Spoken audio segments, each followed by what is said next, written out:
বর্ষাকাল মানে বাজারে প্রচুর পরিমাণে পাকা তাল, আর এই পাকা তালের পিঠে খেতে নিশ্চয়ই আপনারা ভালোবাসেন। আমি তো খুবই ভালোবাসি। আর এই পাকা তাল দিয়ে আমরা নানা ধরনের পিঠে বানিয়ে থাকি। যত রকমের তালের পিঠে আছে সব থেকে এই পিঠেটা আমার কাছে সহজ মনে হয়। কাঁঠাল পাতায় বানানো তালের পুরভরা ভাপা পিঠে খেতে এত টেস্টি হয়, একবার না বানিয়ে খেলে বুঝতেই পারবেন না। আর এতটাই নরম তুলতুলে হয় যে মুখে দেওয়া মাত্রই মিলিয়ে যায়। নমস্কার বন্ধুরা, তিয়া সাজ রেসিপিতে আরও একটা নতুন পর্বে জানাই আপনাদের স্বাগত। তো প্রথমে আমি কাঁঠালের পাতা নিয়ে এসেছি, আর এই কাঁঠালের পাতাগুলোকে আমি পরিষ্কার করে ভালো করে ধুয়ে নিয়েছি। এখন এই যে বোটার অংশটা রয়েছে এটাকে এইভাবে একটু ভেঙে দিতে হবে, তাহলে পিঠেগুলো করতে সুবিধা হবে।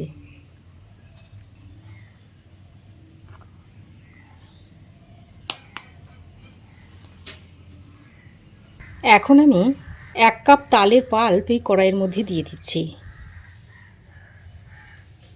বাটিটা ধুয়ে অল্প সামান্য পরিমাণে একটু জল দিয়ে দিচ্ছি, আর দিয়ে দিচ্ছি চিনি। এবার গ্যাসটাকে অন করে চিনি আর তালের পাল্পটাকে ভালো করে মিশিয়ে নিচ্ছি। এইভাবে মেশাতে মেশাতে এক সময় দেখবেন চিনিটা গলে যাবে। তো দেখুন চিনি আর তালের পাল্পটা ভালো করে নেড়েচেড়ে মিশিয়ে নিয়েছি, আর চিনিটা দেখুন গলে গেছে। এবার আমি এর মধ্যে পরিমাণ মতো একটু নুন দিয়ে দিচ্ছি।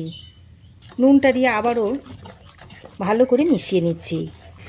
আর দেখুন চিনিটা গলে অনেকটাই পাতলা হয়ে গেছে। এবার আমি এটাকে নামিয়ে নেব, আর ফোটানোর দরকার নেই। তালের পাল্পটা ঠান্ডা হতে হতে এদিকে আমি পিঠের জন্য একটা পুর তৈরি করে নিচ্ছি। তার জন্য গ্যাসে কড়াই বসিয়ে দিয়ে দিচ্ছি পরিমাণ মতো নারকেল কোড়া। নারকেল কোড়ার সঙ্গে দিয়ে দিচ্ছি পরিমাণ মতো চিনি। এবার এই চিনি আর নারকেল কোড়াটা একসঙ্গে মিশিয়ে একটা পুর তৈরি করে নেব। গ্যাসের ফ্লেমটাকে লো টু মিডিয়ামে রেখে অনবরত নেড়েচেড়ে নারকেলের পুরটা তৈরি করে নিতে হবে। আপনারা চাইলে এখানে চিনির বদলে গুড় দিয়েও পুরটা তৈরি করে নিতে পারেন, তবে সবার ঘরে চিনি সব সময় থাকে, সেই কারণে আমি চিনি দিয়েই পুরটা তৈরি করে দেখাচ্ছি। এই নারকেলের পুরির মধ্যে একটু গুঁড়ো দুধ দিয়ে দিতে পারেন, তবে না দিলেও কোনো অসুবিধা নেই। তবে পাউডার দুধ দিলে পুরটা খেতে খুবই সুন্দর হয়। তবে এই মুহূর্তে আমার কাছে পাউডার দুধটা না থাকায় দিতে পারলাম না। এখন আমি এই নারকেলের পুরের মধ্যে অল্প একটু এলাচ পাউডার দিয়ে দিচ্ছি, এতে করে একটু সুগন্ধি হবে। তারপর আবার ভালো করে মিশিয়ে নিচ্ছি। তবে এলাচের বদলে আপনারা আদা কুচিও দিয়ে দিতে পারেন, যে কোনো একটা দিয়ে দেবেন। হয় আদা কুচি দেবেন, নয়তো এলাচের গুঁড়ো দিয়ে দেবেন। তো এইভাবে নেড়েচেড়ে নারকেলের মধ্যে থেকে জলটাকে শুকিয়ে নিতে হবে, তাহলে এই পুরটা তৈরি হয়ে যাবে। আর দেখতেই পাচ্ছেন কালারটা একটু চেঞ্জ হয়ে গেছে, তার মানে পুরটা তৈরি হয়ে গেছে। এবার গ্যাসের ফ্লেম বন্ধ করে নামিয়ে পুরটাকেও একটু ঠান্ডা করে নিতে হবে। এদিকে দেখুন তালের পাল্পটাকে ঠান্ডা করে নিয়েছি, আর হালকা হালকা একটু গরম রয়েছে। এবার আমি এর মধ্যে অল্প অল্প চালের গুঁড়ো মিশিয়ে নেব। আমি যতটা তালের পাল্প নিয়েছি ঠিক সেই পরিমাণ চালের গুঁড়ো এখানে মিশিয়ে নিচ্ছি। তবে একবারে গুঁড়োটা মেশাবো না, অল্প অল্প গুঁড়োটা দেব আর মিশিয়ে নেব।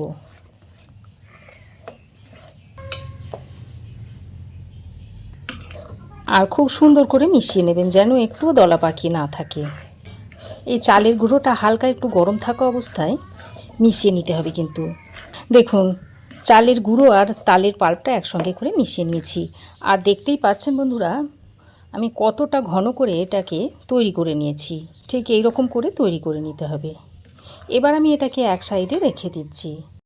তো দেখুন কাঁঠাল পাতার বোটাগুলো আমি ফেলে দিয়েছিলাম। এবার আমি এই কাঁঠাল পাতার দু সাইডে এইভাবে একটু তেল লাগিয়ে নিচ্ছি। আমি পিঠেটা দু সাইডেই তৈরি করে দেখাবো, তাই আমি দেখুন কাঁঠাল পাতা দু সাইডে তেলটা লাগিয়ে নিচ্ছি।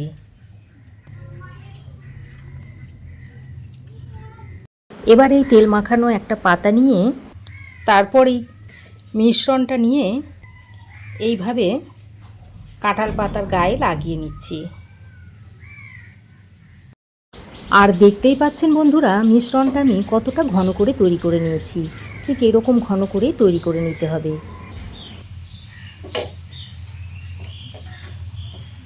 তারপর ওই যে নারকেলের পুরটা তৈরি করে রেখেছিলাম সেটা এখানে দিয়ে দিচ্ছি। এবার এই দুই মুখ এইভাবে চেপে দিচ্ছি। এটা কিন্তু আর সহজে খুলবে না। দেখতেই পাচ্ছেন বন্ধুরা, কত সুন্দর একটা পাতা পিঠে তৈরি হয়ে গেল। এখন এইভাবে সবগুলো তৈরি করে নেব। যদি মনে করেন যে খুলে যাবে তাহলে একটা টুথপিক লাগিয়ে নিতে পারেন, তবে এইভাবে আমি করি, খুলে না। এবার আমি আপনাদের একটা এই উল্টো দিকে করে তৈরি করে দেখাচ্ছি। এতে করে নকশাটা তৈরি হবে, আর সোজা দিকে করলে নকশাটা হবে না। সোজা দিক উল্টো দিক যেভাবে মন সেইভাবেই তৈরি করে নিতে পারেন।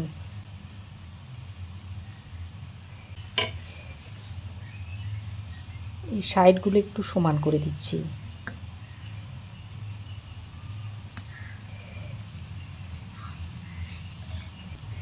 আবারও এইভাবে একটু পুর দিয়ে দিচ্ছি। তারপর এই দুই মুখ এইভাবে চেপে দিতে হবে।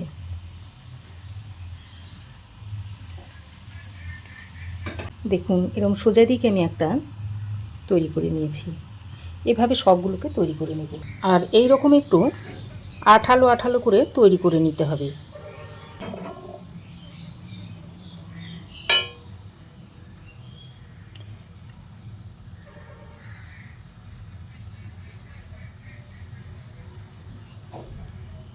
তো দেখুন বেশ কয়েকটা আমি তৈরি করে নিয়েছি। এবার এদিকে আগে থেকে বেশ খানিকটা জল আমি কড়াই গরম করতে বসিয়ে দিয়েছি। তারপর এরকম একটা ছিদ্রওয়ালা পাত্র বসিয়ে দিলাম। তারপর একে একে এই পিঠেগুলো এখানে দিয়ে দিচ্ছি।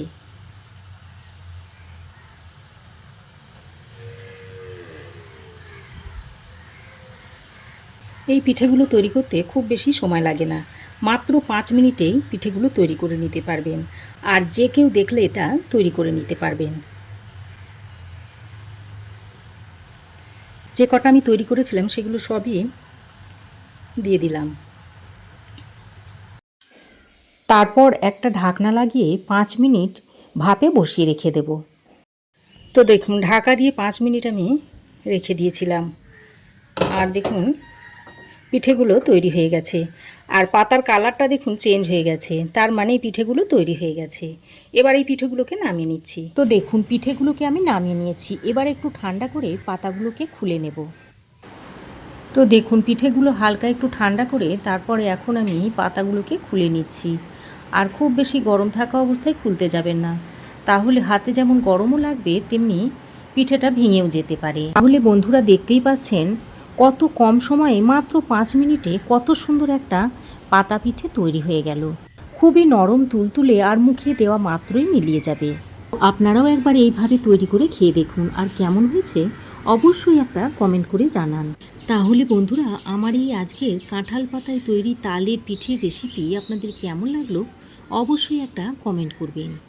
আর রেসিপিটা যদি ভালো লাগে তাহলে অবশ্যই একটা শেয়ার করে অন্যদের দেখার সুযোগ করে দেবেন।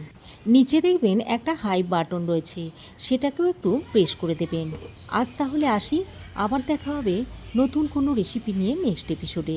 সে পর্যন্ত ভালো থাকবেন, সুস্থ থাকবেন। ধন্যবাদ।